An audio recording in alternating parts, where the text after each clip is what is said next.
viva, boa noite. Começa assim a edição do dia 1 de maio de 2025 do Jornal da Noite.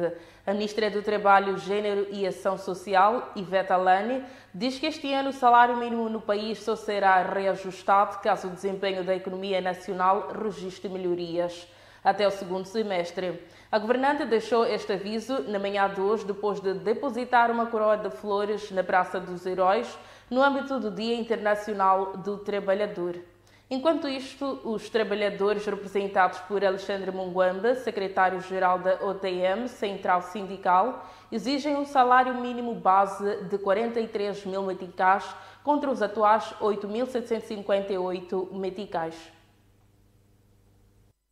O 1º de maio marca a nível mundial a greve operária nos Estados Unidos da América durante a Revolução Industrial.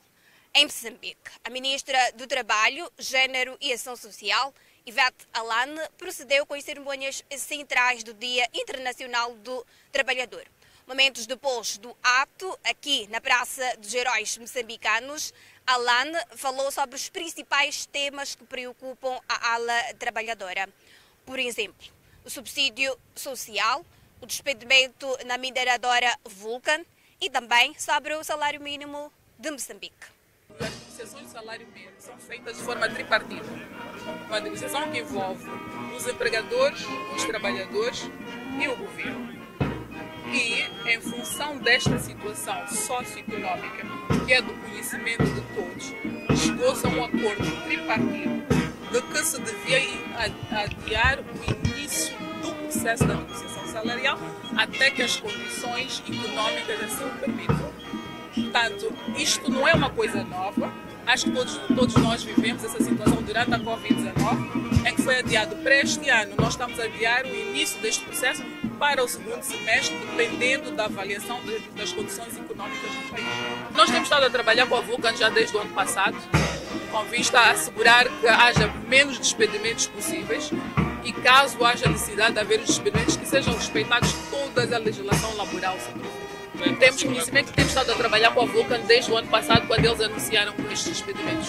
Nós estamos a retomar gradualmente o processo de pagamento do subsídio social básico em função da disponibilidade do orçamento. Nós, para este ano, prevemos cerca de 5 mil milhões de meticais por pagar. A Organização dos Trabalhadores de Moçambique celebra o dia sem se esquecer do debate sobre o salário mínimo nacional. Feitos os cálculos, o ideal seria de 43 mil meticais, contra os atuais 8.758 meticais, conforme detalha Alexandre Munguamba, secretário-geral da OTM Central Sindical. Bom, nós fomos forçados a aceitar isso porque alegam que as empresas foram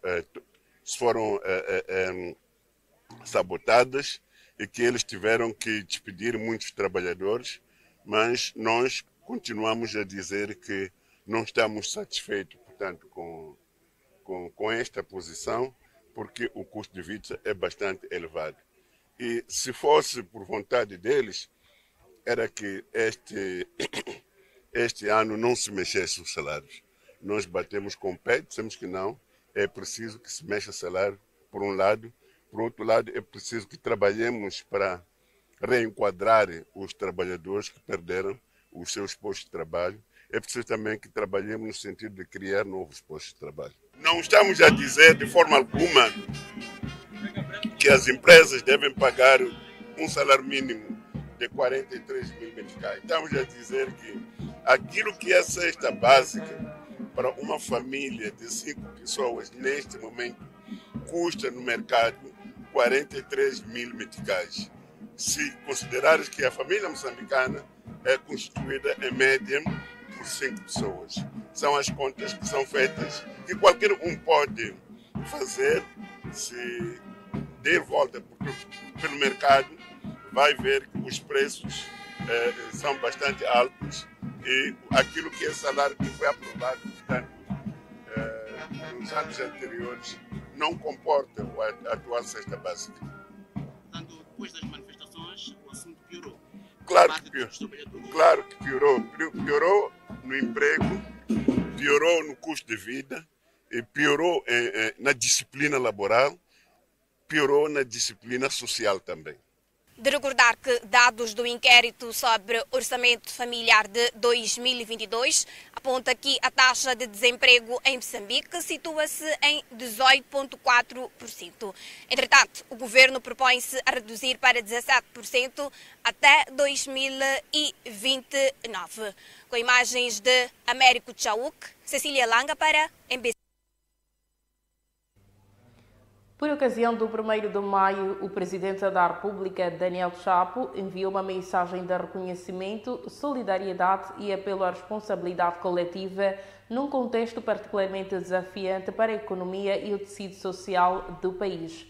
O chefe de Estado sublinhou o valor da data como símbolo de luta, resistência e conquistas de quem constrói diariamente as bases do desenvolvimento das nações. Reconhecendo os impactos das recentes manifestações violentas, o presidente Chapo alertou que as mesmas deixaram marcas profundas no tecido empresarial, resultando no encerramento das unidades produtivas, despedimentos de trabalhadores, fragilização do diálogo laboral e adiamento das negociações salariais. Chapo reiterou o compromisso com a paz social e o trabalho digno e apelou aos trabalhadores para que mantenham a serenidade e o compromisso com o trabalho digno e produtivo.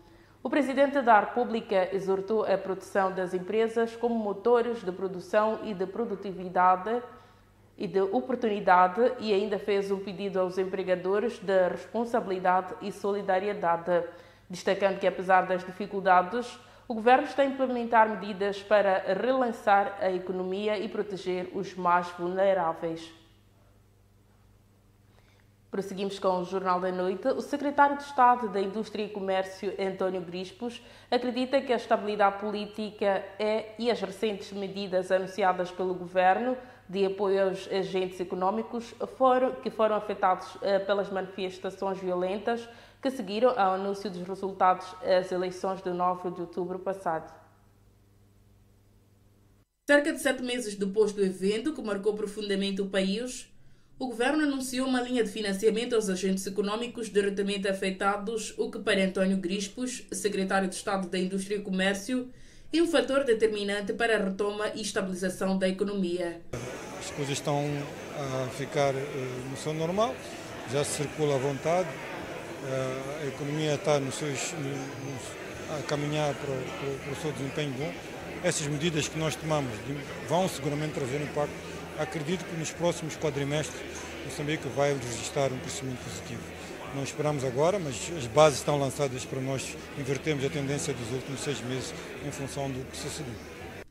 E os indicadores de recuperação econômica poderão ser apresentados num futuro que se espera breve, referiu Grispos durante este evento organizado esta quarta-feira pela Câmara de Comércio de Moçambique, Estados Unidos da América.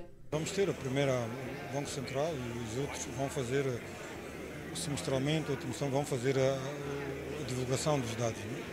Mas é sintomático que o ciclo econômico, os crescimentos econômicos não obedecem a padrões exponenciais, obedecem a padrões aritméticos. Na medida que este impacto for grave, negativo, com o fecho de muitas unidades e vandalização de outras, de perda de empregos, onde houve problemas até na circulação de bens e de produtos, seria um contrassenso achar que íamos ter um rendimento positivo.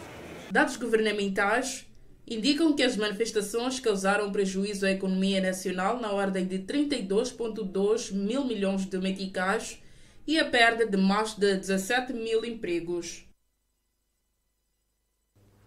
O setor privado revela que, depois de ter sido negativamente impactado com as manifestações, a indústria turística nacional está em dificuldades de retomar a dinâmica que vinha registrando no período pós-Covid.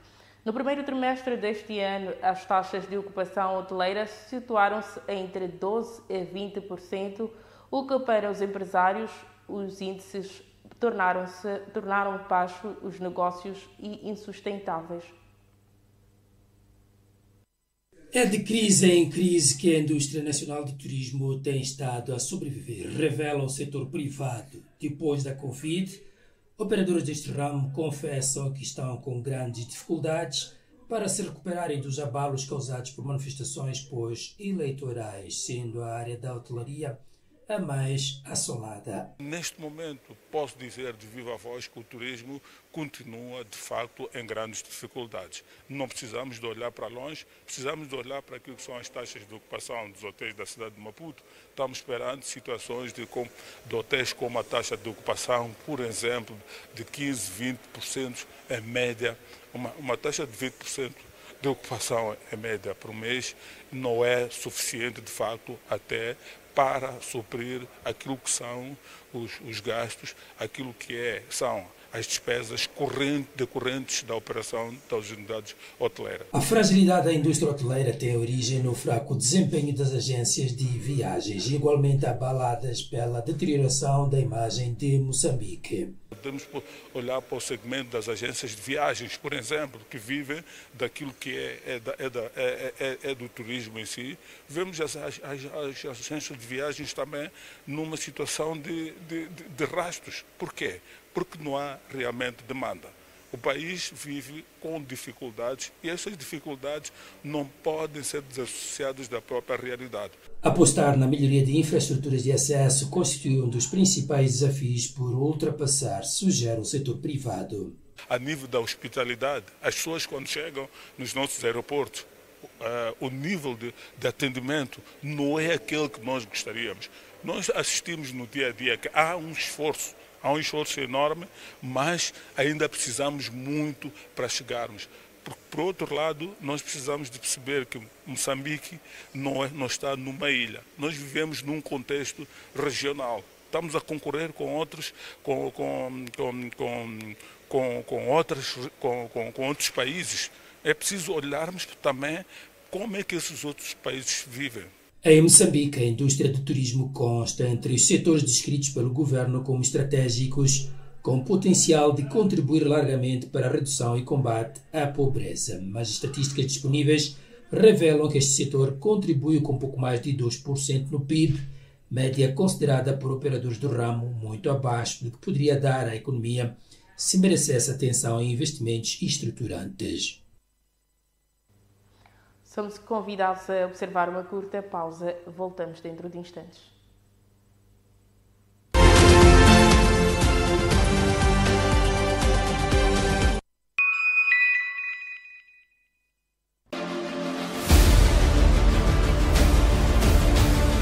Nesta edição recebo Paulo Salvador Mazivila, o presidente da Federação Moçambicana de Basquetebol. Para-se haver mais interesse em colocar, sobretudo, as instituições séniores, femininas, mais a feminina do que a masculina, a competir. As mulheres têm um tratamento mais especial, é preciso saber lidar com elas, mesmo em termos de coordenação da própria seleção, de saber quem é que vai coordenar esta seleção.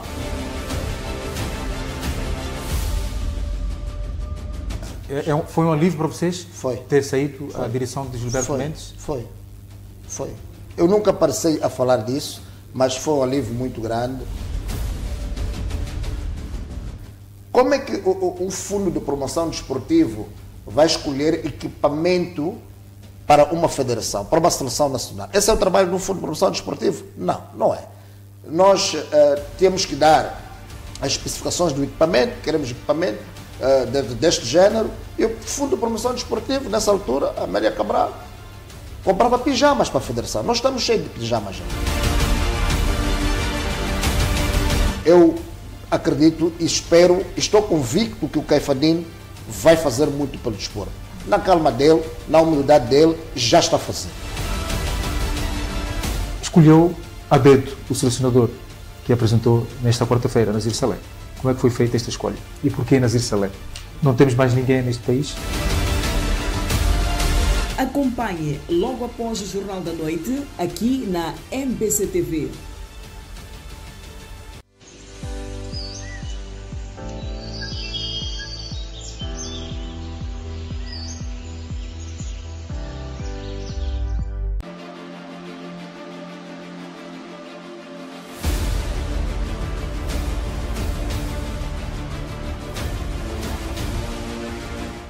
Seu desenvolvimento terá muito mais proveito quando o outro cidadão moçambicano poder também ter desenvolvimento.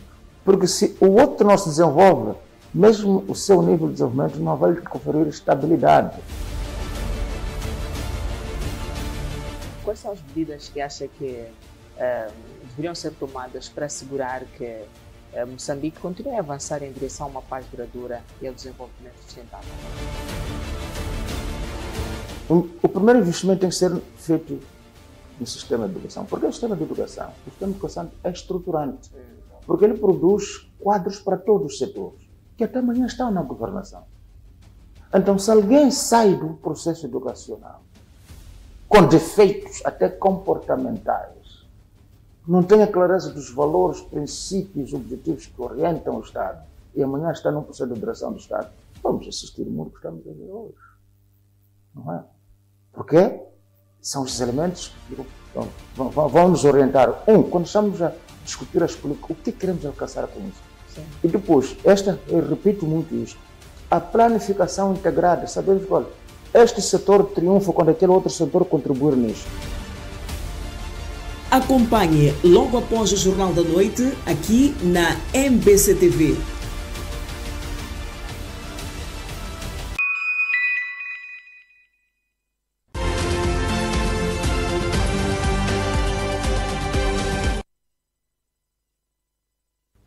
Renovados os votos de boa noite, vamos ao segundo bloco informativo.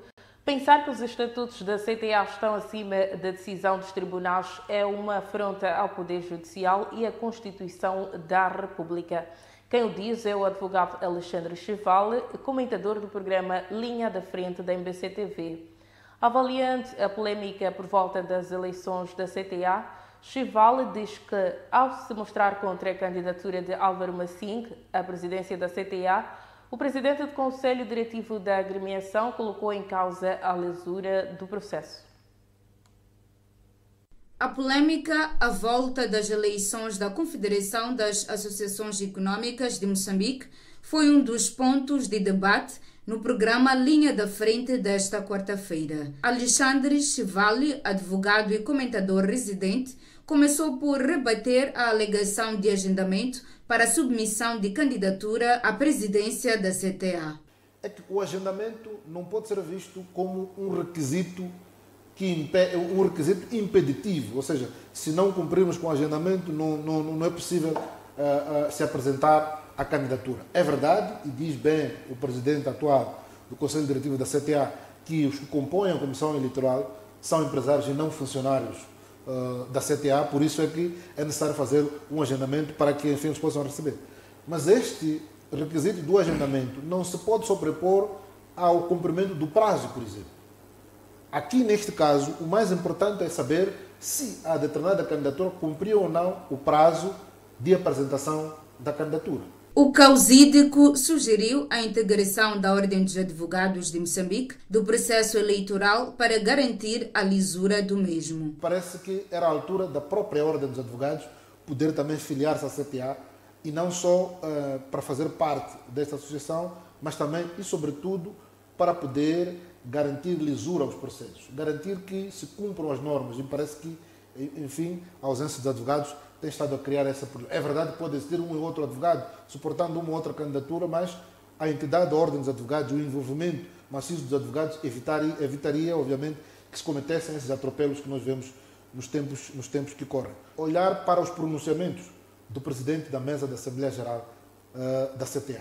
Primeiro, eu acho que posicionou-se de um dos lados, portanto, claramente que foi contra a candidatura do Álvaro Massing, o que para mim põe em causa a lisura do processo a partir daí. Alexandre Chevale criticou a postura de Agostinho Vuma relativamente às decisões dos tribunais, considerando-se ter tratado de uma afronta sem precedentes ao Poder Judicial. O presidente do Conselho Diretivo da CTA, obviamente, que coloca-se acima de qualquer sindicabilidade dos tribunais. Portanto, ele está a dizer, em suma, que ele próprio é a lei, ele próprio é o direito, ele próprio é o tribunal. Portanto, significa que não há tribunal que possa, enfim, revogar qualquer decisão. Pensar-se que os estatutos da CTA estão acima de qualquer decisão do tribunal, no mínimo, é falta de conhecimento mas não só, também é, acima de tudo, uma afronta gravíssima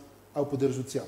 O Tribunal Judicial do Distrito Municipal Canfum, na cidade de Maputo, determinou que será aquele órgão a receber a candidatura da Câmara de Comércio de Moçambique, que suporta a candidatura de Álvaro Massing. Na decisão tornada pública na quarta-feira, o tribunal obriga a Comissão Eleitoral da CTA a também receber a candidatura de Álvaro Massing num período máximo de 5 dias. O projeto Moçambique LNG da Bacia do Rovuma em Cabo Delgado poderá ser retomado em meados deste ano, segundo avança Mahito Oil, especialista e acionista do projeto, citando o CEO da Total Energy, Patrick Poyan. Total Poyané afirmou nesta quarta-feira que parceiros deste projeto decidiram avançar e lançar as obras em meados deste ano. Analistas do setor de hidrocarbonetos consideram a declaração de Patrick Poyané um importante sinal depois do Exim Bank dos Estados Unidos ter garantido $5 bilhões para a implementação do projeto de gás natural liquefeito, com um total de investimento avaliado em $20 bilhões americanos.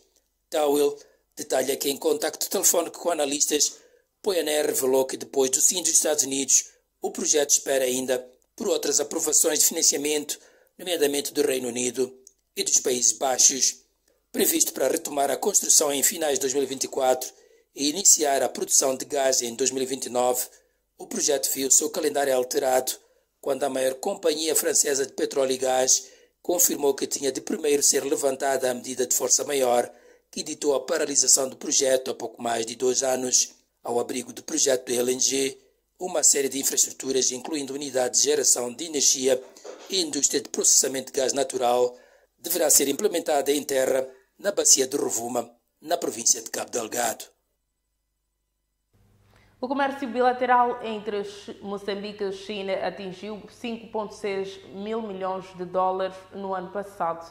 A informação foi avançada pelo embaixador da China, Wang Anju, após ser recebido em audiência ontem pelo Presidente da República. O Presidente da República, Daniel Chapo, recebeu esta quarta-feira em audiência o embaixador da China em Moçambique, Wang Hejun, que se ia despedir do chefe de Estado de regresso ao seu país de origem. Após a despedida, o diplomata falou das relações comerciais entre Moçambique e China, as quais disse estarem a desenvolverem-se a bom ritmo. E, por exemplo, o comércio bilateral, o valor do comércio bilateral atingiu 5,6 mil milhões de dólares no ano passado. E o investimento da China em Moçambique também atingiu mais ou menos 9,5 mil milhões de dólares americanos. Wang apontou ainda as diversas potencialidades detidas por Moçambique.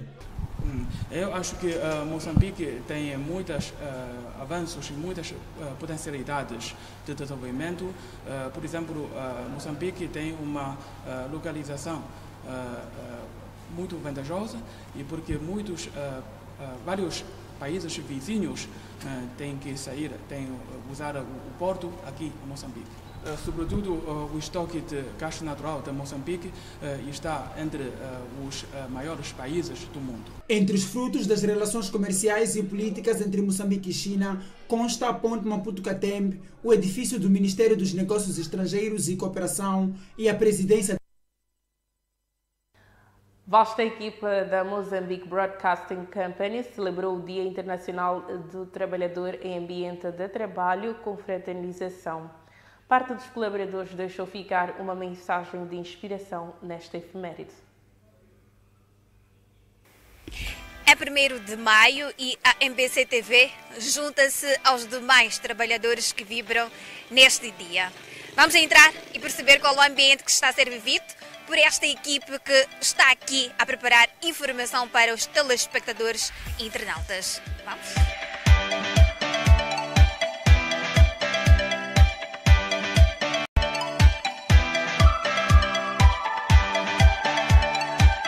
Para para quem entra na MBC-TV, a primeira pessoa que tem contato com os nossos convidados é Décia Madjoia. É a nossa recepcionista e nós vamos querer perceber como é que está a ser o Dia Trabalhador, especialmente como é trabalhar na MBC-TV. O Dia Trabalhador está a ser muito produtivo, está a ser muito bom. E trabalhar na MBC tem sido uma experiência única e multifacetada, que vai muito além daquilo que a gente vê na tela, desde a recepção do convidado até a produção dos programas. Então tem sido muito bom. Obrigada.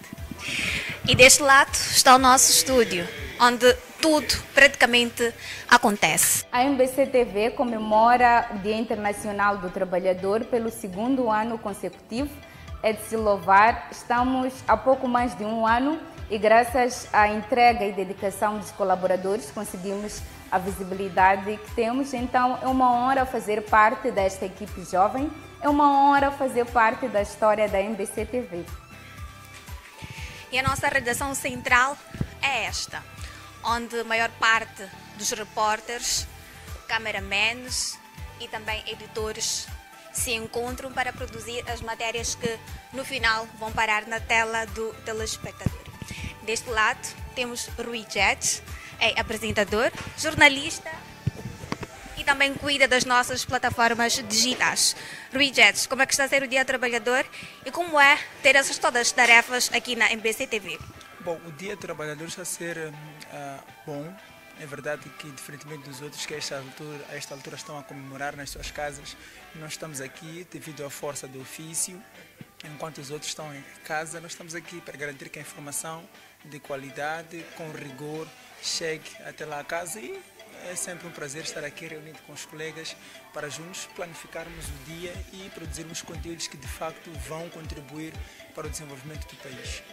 Temos desporto, que também é uma das áreas de referência na MBC-TV, e o nosso jornalista especialista para o desporto está aqui a trabalhar para trazer o melhor de informação. Como é que é estar a trabalhar na MBC, especialmente produzir matérias desportivas? É aquilo que se diz, são ossos de ofício. Não podemos fugir dessa regra, é Dia dos Trabalhadores, mas temos que trabalhar para produzir informação para o nosso telespectador. Está sendo muito bom o dia e vamos trabalhar para manter os nossos telespectadores informados com uma informação de qualidade e rigorosa. E as artes gráficas são um dos setores que a MBC-TV tem aqui para transmitir nas nossas redes sociais e também na tela. E o nosso querido Almeraldo Macombo é quem cuida deste setor.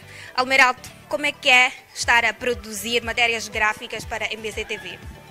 Tem sido uma experiência muito boa. Tem sido uma experiência muito boa e estou a gostar do trabalho. Não tem muito a dizer. Deste lado temos Salomão Macier, é nosso editor e também nos tempos livres serve como cameraman. Como é que é estar aqui e estar numa equipe jovem que é a MBC-TV? Estar numa equipe jovem é muito bom e é um desafio estar aqui na MBC a compartilhar da experiência e do conhecimento que tem. Deste lado temos o nosso repórter, apresentador e dá-nos aqui suporte quando temos algumas matérias jurídicas. É o João de Jesus e faz parte da casa. Como é que está a ser estar numa equipe jovem? Um grande desafio. A MBC dá esta oportunidade aos jovens e hoje, como Dia Trabalhador, todos estamos aqui felizes a comemorar este dia. Exato. Temos do outro lado a Esmeralda Sós, a nossa apresentadora de jornal, para quem não sabe, é a nossa TikToker também. Esmeralda Sós, como é que está a ser o Dia Trabalhador, estando aqui a trabalhar? Primeiramente dizer que, olha, eu esperava que houvesse um aviso prévio, né, de que eu seria hoje entrevistada, mas está a ser perfeito porque nós representamos o quarto poder, como sabe, e para nós literalmente não consideramos que estamos a trabalhar porque fazemos isto com muito gosto para levar informação atualizada para quem está do outro lado da tela. Nos desfazemos dos amigos, da família, se tratando de um dia que é feriado, era suposto que estivéssemos estivéssemos em casa juntos aos nossos, mas nós escolhemos dar o melhor de nós para quem está do outro lado da tela. É um feliz dia para ti também, porque afinal estás no mesmo barco que o meu. Obrigada. Alguns vão tentando fugir, mas nós vamos alcançar a eles para falarem. Sidik é o nosso colaborador também da MBC TV. É o nosso internacional, esteve com o Presidente da República em Zimbábue. Como é que está a ser o dia? Deixou de estar em casa e está aqui a produzir matérias? O dia está a ser bem produtivo e agradável. Estar a passar aqui com a segunda parte da família, que são os colegas. E MBC é isto, conectando o mundo. Um outro setor que faz parte da nossa casa é deste lado, onde temos normalmente 3 mulheres a trabalharem, a contribuírem para que tudo possa sair perfeitamente na tela de cada telespectador. Temos a Yasmin, é a nossa recursos humanos, que cuida dos nossos problemas aqui. Como é que está a ser esse dia? Está aqui para acompanhar os colaboradores, os jornalistas, que na sua maioria não têm o feriado. Exatamente, estamos aqui a trabalhar, porque televisão é isso, né? Nós não paramos, estamos sempre dedicados e preparados. E a Mónica Mabai é a nossa coordenadora de produção, ela quem cuida de todos os programas, trabalha, aí incomoda os nossos colegas para que todos os programas passem a tempo e a hora, Mónica. É importante incomodar os colegas porque o resultado é basicamente esse que nós temos visto na tela, não é? Pois é. Uma outra parte da nossa casa é a nossa Regi, que transmite as nossas informações deste lado. O acesso é restrito, mas nós vamos tentar entrar e conversar com o chefe aqui da Regi, mesmo para perceber como é que está a ser esse dia. Estão aqui a trabalhar quase todos. Fernando, como é que está a ser o dia trabalhador e como é estar aqui a trabalhar com maioritariamente jovens? Trabalhar com os jovens é sempre bom, porque jovens são pessoas muito abertas, com mentes mais frescas para assimilar tudo aquilo que são os desafios das TICs nos dias de hoje. E o nosso dia 1 de maio está a ser um dia interessante.